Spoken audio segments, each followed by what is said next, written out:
여러분, 전세 시장이 지금 대란이라고 이야기할 정도로 엄청나게 어렵잖아요. 예. 뭐 집을 전세로 구하려고 하면요, 하늘의 별 따기라는 이야기까지 나올 정도고요. 게다가 가격은 계속 신고가예요. 계속 신고가.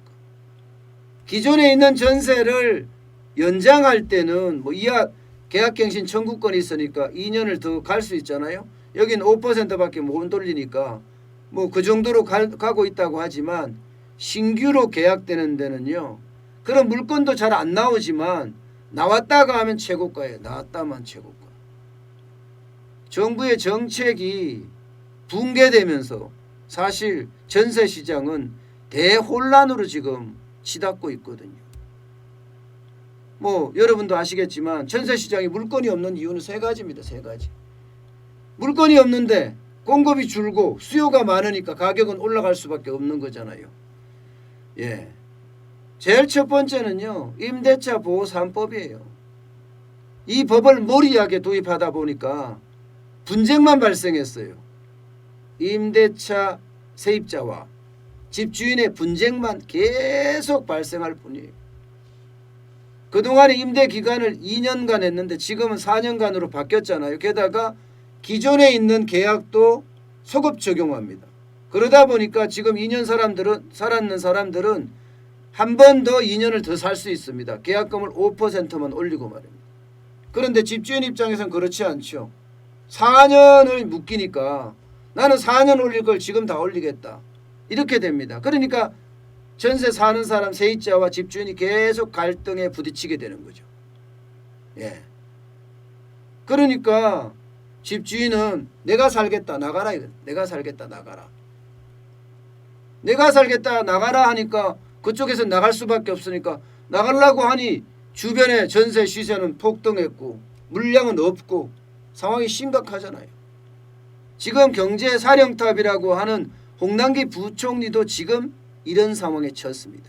집주인이 집 비워달라, 홍남기 씨 집 빼주세요, 이렇게까지 이야기하면서 거기도 전세 대란에 전세 난민이 실정이 됐습니다.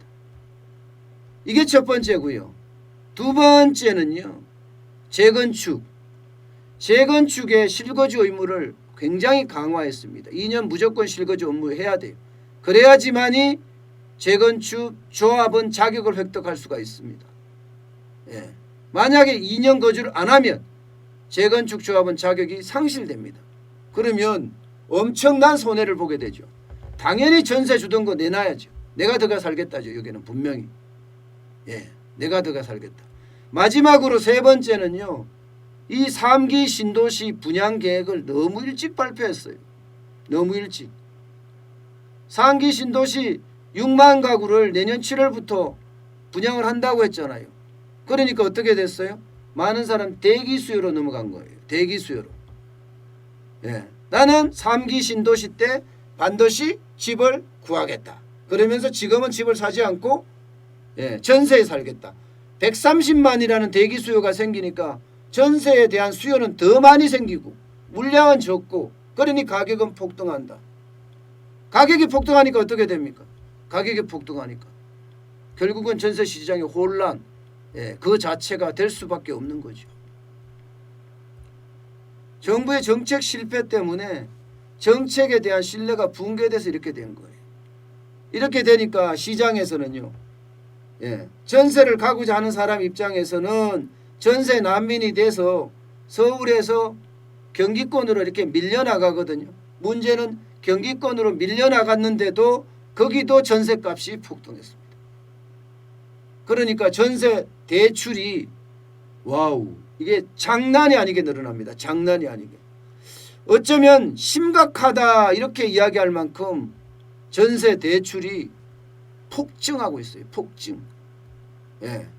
보시는 것처럼 9월에 지금 5대 시중은행의 전세 자금 대출을 보면 99조 1623억 원입니다.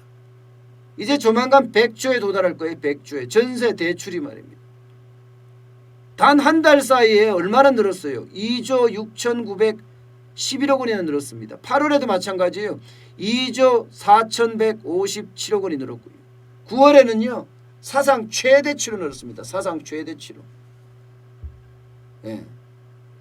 지금 1월부터 보세요. 1월부터. 전세 대출이 주춤주춤 하다가 6월부터는 계속 오르고요. 지금 뭐 7월 들어서니까 그야말로 2조대로 엄청나게 지금 올라간 거예요. 이렇게 만약에 계속 전세 대출 주출이 늘어나잖아요. 전세 대출이 늘어난다는 것은요. 그만큼 시장이 가격이 많이 올라갔다. 혼란이 굉장히 심하다. 이런 이야기와 진배 없습니다. 실제로 한국감정원이 발표한 한국감정원은 국토교통부 산하입니다. 그러니까 정부 통계라고 이야기할 수 있습니다. 정부 통계에서 보면요. 9월에 종합주택 전세가 0.3% 올랐습니다. 0.53% 올랐습니다. 2015년에 4월에는요. 0.59% 올랐거든요. 그때 이후로 최대치입니다. 지금 전세값은요. 와, 서울 아파트 같은 경우는 67주째 오르고 있어요. 67주째 계속 오르고 있어요. 67주째. 수도권은 61주째 오르고 있고 61주째. 그야말로 전세 대란 맞죠. 여기다가 말입니다. 앞으로도 더 많이 오를 거다 하는 게 더 무서운 이야기예요. 앞으로도 더 많이 오를 거다. 왜냐하면 KB국민은행이죠. KB주택가격 동향을 보면요. 10월 첫째 주 서울 아파트 전세 수급 지수가 192예요. 192. 이게 200이 기준선이거든요. 이게 원래는요. 100에서 100은 100이 딱 되면 전세를 공급하는 사람과 전세를 수요, 전세를 찾는 사람이 이게 균형을 이루었다고 합니다. 100이 되면. 이게 200에 가까울수록 전세를 찾는 사람들이 많다는 의미예요. 192면 거의 최하까지 올라가. 최대까지 올라가. 최대까지. 이렇게 계속 가면 전세 시장은 그야말로 난리가 날 수밖에 없어요. 난리가 날 수밖에. 가격이요? 가격 계속 오르고 있습니다. 여러분 보세요. 가격이 이게 KB부동산의 자료입니다. 보시는 것처럼 8월 24일부터 10월 5일까지예요.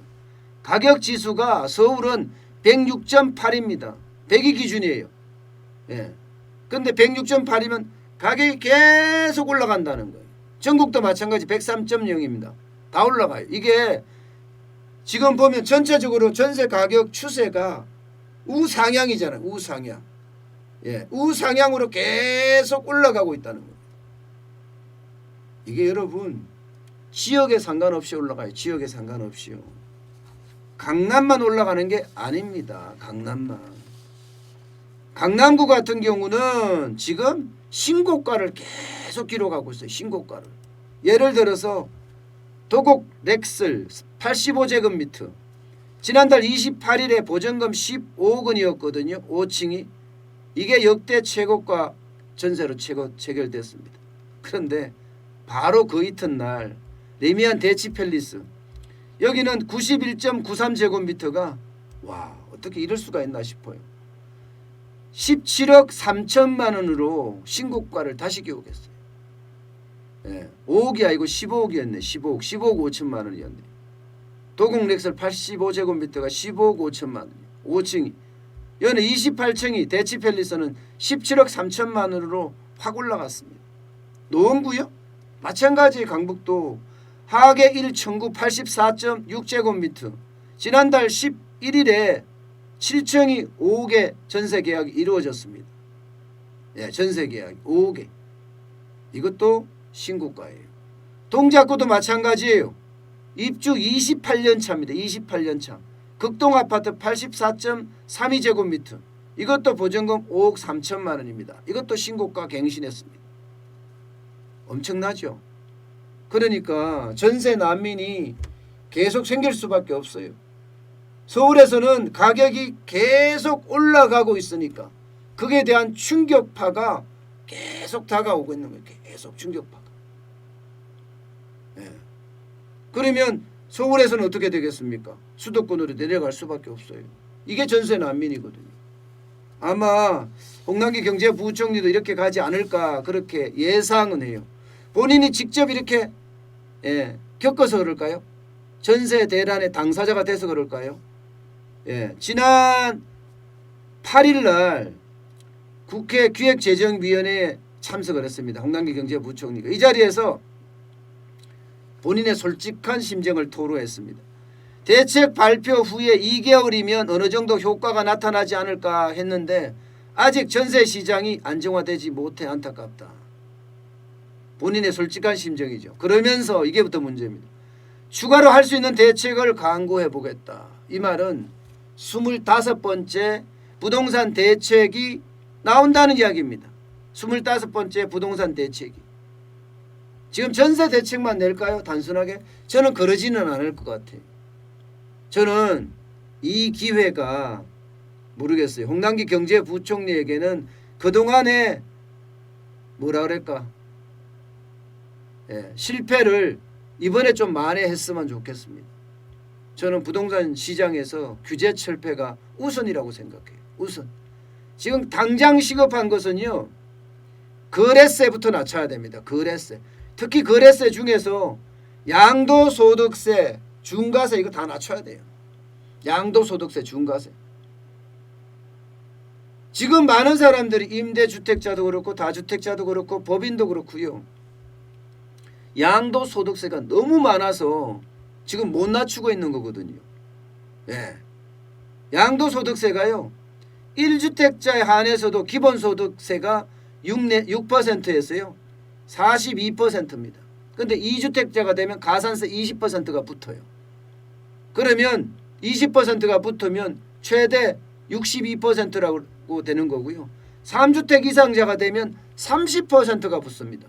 그러면 최대 72%라는 거예요. 72%. 그러니까 어떤 분들은 팔고 싶어도 양도소득세가 워낙 비싸니까 못 파는 거예요. 근데 문재인 정부는 그거잖아요. 불로소득 안 된다. 네가 집으로 돈 벌어서는 안 되니 네가 불로소득은 다 내놓고 해라. 이게 시장을 모르는 겁니다. 불로소득 안 된다는 게 뭐 말이 돼요? 투자해서 돈 버는 거는 인지상정이고 그게 시장경제인데 시장경제를 완전히 무시하겠다. 부동산으로 돈 벌어서 안 된다. 이런 이야기잖아요. 그러면 다른 거에서 돈 벌어도 됩니까? 그러면? 제가 생각해서는 이거를 가장 빨리 풀어야 돼요. 이걸 가장 빨리 풀어야 돼요. 그걸 풀면 물량이 나옵니다. 물량이. 제가 말씀드렸잖아요. 시장경제는 수요와 공급의 법칙이라고. 물량이 쏟아지기 시작하면 수요는 좀 좋아져야 돼요. 그러면서 또 하나는 이것만 다 해서 되지 않습니다. 세입자, 그 다음에 집주인에게 필요한 대책을 또 내놔야 되거든요. 제일 중요한 게 여기도 공급이 일어나게 해줘야 됩니다. 공급이 일어나게. 집주인 입장에서는 어떻게 되겠어요? 지금 제일 막혀있는 게 재개발에 대한 조합원 자격증이죠. 조합원 자격증을 주는데 실거주 의무가 있잖아요. 이거 좀 내려놓아도 괜찮습니다. 이거 완화하는 게 좋습니다. 이거 실거주 의무화하는 게. 그런데 이렇게 되면 이제 전세 임대차 보호법 전체가 이제 문제가 좀 되죠. 그죠? 그러니까 이 임대차 보호 3법은 분명히 잘못된 법이에요. 시장을 완전히 옥죄는 법이에요. 여기에 대한 재검토가 당연히 있어야 된다는 거예요. 당연히 있어야 된다는 거예요. 일단 이것부터 먼저 규제 해제를 하면서 뭔가 새로운 부동산 정책의 어떤 실마리를 찾아야 되는 것 아니냐. 저는 그렇게 생각합니다. 그렇지 않고 또 옥죄는 정책으로 나오잖아요. 여러분, 두더지는 절대 다 못 잡는다고 그랬죠. 시장에서 절대 두더지는 다 못 잡아요. 정부가 무슨 통빼라고 전국에 있는 두더지를 어떻게 다 잡겠습니까? 제가 말씀드리는 건 진짜 두더지를 말하는 거예요. 정부가 나서서 진짜 두더지를 땅속에 있는 걸 잡으려고 때려보세요. 아무리 잡아 못 잡는다는 게. 이게 그대로 부동산 시장으로 오면 시장은요 역동성이 굉장히 강하고 다이나믹이 넘치거든요. 때문에 한계 규제한다고 해서 시장이 가만히 있지 않아요. 시장은 수십 개가 변해버립니다. 한계가 규제하면. 그러면 그 변하는 대로 시장은 또 성장하려고 들어요. 여기에 다 규제한다고요? 못합니다. 그렇기 때문에 긍정적인 측면의 규제, 긍정적인 측면, 지금은 공급이 우선인 시기가 아닌가 싶어요. 공급을 안 하고 계속해서 규제로 간다. 결국은 자충수를 또 둘 가능성이 굉장히 크다고 봅니다. 자충수를 또 둘 가능성이 굉장히 크다고 봐요. 저는 그게 굉장히 위험한 발상이 아닐까. 이번에 홍남기 경제부총리가 본인이 당사자니까 25번째 부동산 대책은 규제 해제 쪽으로 잡는 게 어떨까 싶습니다.